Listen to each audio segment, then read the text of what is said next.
All right, so this is your e-commerce company. We put in an avatar of Dottie here, and Dottie actually represents one of our beta customers that we've had since the very beginning. And while Dottie already has a full-time job, she's selling her fantastic eyelashes on the side as a hobby.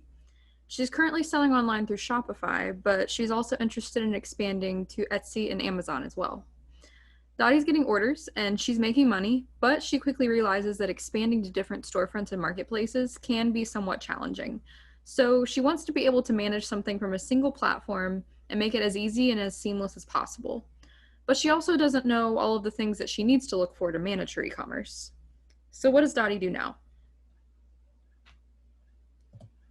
As Dottie's looking at the e-commerce fulfillment process, there's a lot of different aspects that she may or may not be aware of. So for example, there's storefront management, which is managing different storefronts and marketplaces all under one dashboard. Then you have order management, and this is making sure that all of the orders that she's got across whatever storefront she's selling through are coming in. Then there's inventory management. This is important because if you are selling to multiple places, if you're selling on multiple platforms, you want to make sure that your inventory is at the same level across all of your stores, and that you say if you have a sale on one store, that it also is reflected on your other stores as well and your other marketplaces. So having a real-time view of your inventory is critical to e-commerce. Then we have shipping management. Shipping management is important because this is where a lot of expenses come in. So making sure that you're keeping your shipping up to date and cost effective is going to be critical to the success of a company. Then there's packaging. Packaging is one of the biggest determinants of your shipping cost. A lot of people think that it's based on different carriers, but the truth is carriers actually have very similar rates, and it's actually going to be the packaging that will determine a lot of the costs that are associated with your shipping. And finally, there's pick, pack, and label. So pick is the pick list telling you what items to pick for an order. Pack list tells you what kind of packaging to put those items you've just picked into. And then finally, the label is that last step. You put that label on your package and you ship it off to your customer. So now what do you do once you start scaling up your business?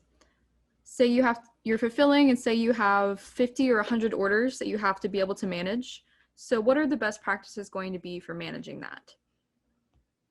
And we're going to get into that now. So what do you do now as your business is scaling up, and what can you do? So for starters, if you have no other technologies outside of your e-commerce space, whether you're selling through direct messages, Facebook, Instagram, or you have an Etsy store or a Shopify store, what you can always do is you can go into each of these storefronts and manage all of the orders directly. You can see who's ordering, what the order is, how much it is it paid, and so on. And with some platforms such as Etsy, you can even go as far as to manage your entire fulfillment. So that is going and purchasing a label, printing out the labels, and getting your discounts. And you can manage each one of these through each of the storefronts as well. Let's say you've got a lot more to do to manage each of those sales channels. And more importantly, what if you had more than one sales channel and you've got to make sure that your inventory, for example, was aligned throughout all of it? Then you would use a different solution for different aspects of this. So for example, there are storefront and listing solutions within this space where you can essentially see all of your orders across all of your different platforms. You would still need an order and inventory solution to make sure that once your orders come in, that it reconciles across all of these storefronts. So for example, if you got a sale on Etsy, that your inventory will be reflected on your Shopify and Facebook, and also whatever other stores you're selling through. So that's what an inventory and order solution gets sent to. The fulfillment solution is for your shipping. So once you're ready to go, you would use a fulfillment solution, especially for your shipping, your packaging, and your labeling, making sure that you print your labels out. And again, the only difference between this and your storefront self-service is that rather than managing each individual storefront with the same process, you have different aspects, different software management, and that potentially can make your job a little bit easier, but it's still somewhat complex. And obviously this is much more expensive. This is a much more expensive solution than the previous one. And there's also the complexity of having to integrate these systems and solutions together as well. Our third option is to use a third-party logistics company. This is something like a fulfillment by Amazon or Shopify. And there's quite a bit of solutions where you ship out your products to those companies and then they fulfill everything for you. They take care of everything from your listing, fulfillment, and so on. And that's great if you don't want to deal with any of this, but these solutions are generally quite expensive. They typically start at about $6 to $8 per transaction. So every time you get an order, they're going to take that $6 to $8. And sometimes you might be able to get this to $2 to $4 per transaction, but then you still will have to pay for shipping and packaging. Most third-party logistics companies charge a storage fee, receiving fee, and a return fee. So depending on the product that you're selling, this might not be a viable solution for you. For example, if you sell something that's between the $10 to $20 range, using a third-party logistics company is also likely not a viable solution for you. Also, if you have a low volume of orders, let's say less than 100 or maybe even 1,000 a month, it just depends on what you're selling. And generally, you won't be able to keep the lower end of the transaction rates, the order rates, unless you've got the volume for it. So this is generally out of the question for a lot of smaller businesses. All right, so what do you want to do? Ideally, you would want to have minimal touch points in this space. You don't want to have a ton of software managing this because then all of those softwares are going to have to talk to each other. So it's really important to have minimized the touch points in this space and not use tools that go really deep into one space only so that you have to use another tool for something else. And as you can imagine, this can be quite frustrating not only for the end user, a merchant like yourself, but for your customers as well. You might miss something when it comes to their orders, or you might ship the wrong item, or you might hold off on shipping for a week to only ship things out once a week. And this is really all unacceptable for e-commerce, so minimizing these touch points is going to be really important.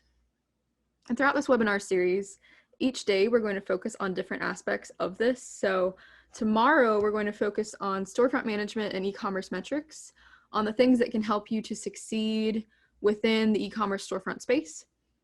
Wednesday, we're going to focus on order management and inventory management. This is the key driver. Think of it as traffic control for your e-commerce. Inventory management will help direct your e-commerce orders and make sure that your systems are up to date. And this way, you've got a single view of everything that you need to take a look at.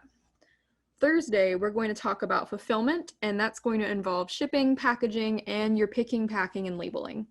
This is really the meat of fulfillment, and this is where a lot of those costs can potentially come up. But however, this is also where a lot of those cost savings can come up, and we're going to get into all of that on Thursday. And then finally on Friday, we're going to have a quick recap of all the topics we talked about this week, as well as do that Soapbox platform overview and demo where we show you how everything works on our platform and how we can address a lot of these pain points that come with e-commerce fulfillment and inventory management. And we are very excited to show you that on Friday, so tune in Friday for that. And again, our recommendation is to make sure that you can have minimal touch points in this. And there are several important reasons why. Beyond the fact that it's potentially difficult to manage multiple softwares, all of the data is the same. So if you get an order through Shopify, it's the same order data. You have customer information, your sales information, what's being sold, how many items are being sold, how much of it's being sold, where is it being shipped to, etc. All that information. So why would you use a different software that has the same data to manage your stores? And it's the same data managing inventory and order. So why would you need a different solution for this? It doesn't really make a lot of sense when you think about it. So having one dashboard to really manage the same level of data, the same mode of data, makes the most sense.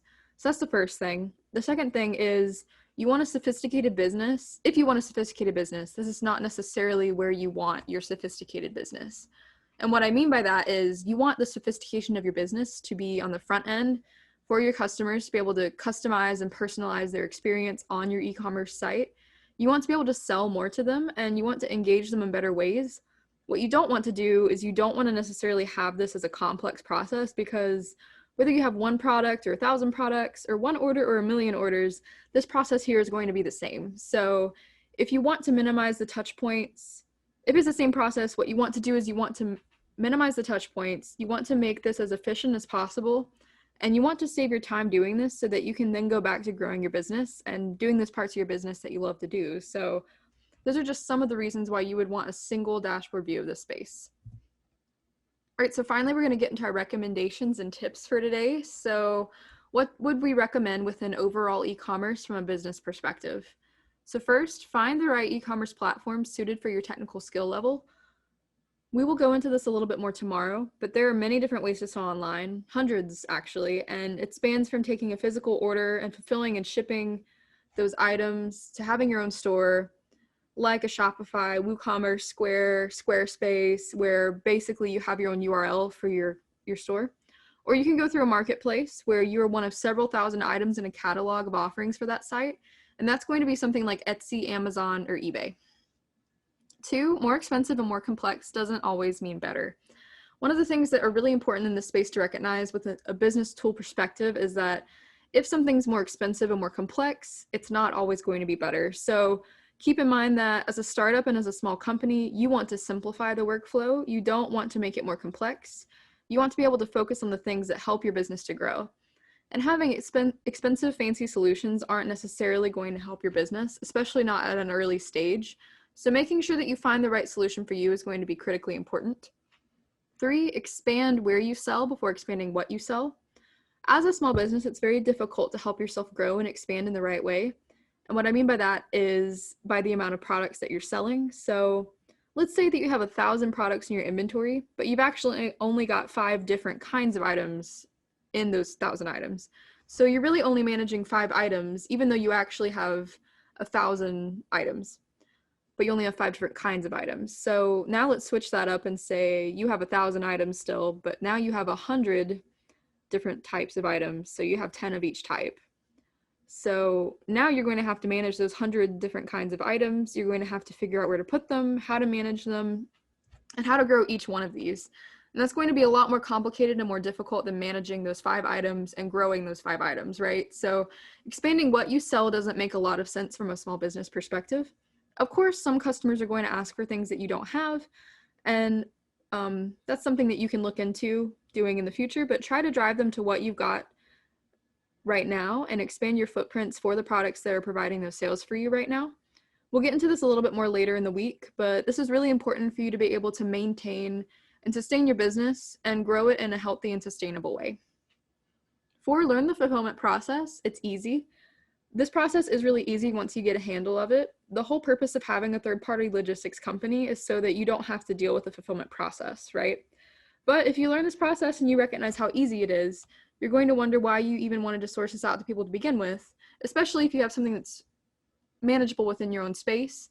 Maybe you have 100 orders a month, or maybe even 1,000 orders a month, just depending on what you're selling, something that you can handle by yourself in your own space. So learn this process.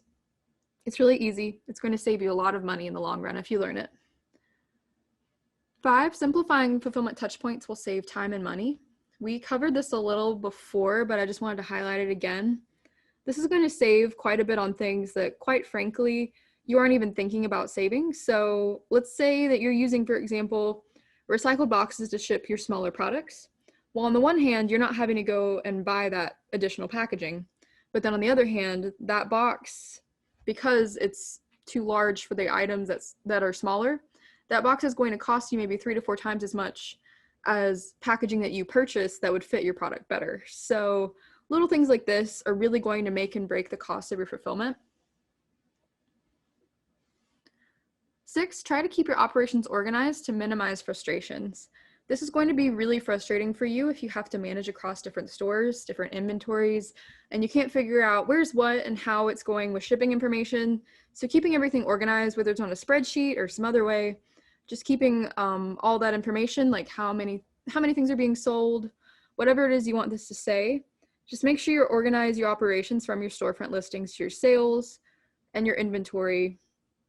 Things like where it's being shipped to, how your item is being shipped, how much is it going to cost to be shipped to the customer, and so on, so that you can figure out whether you're making money or not on your sales.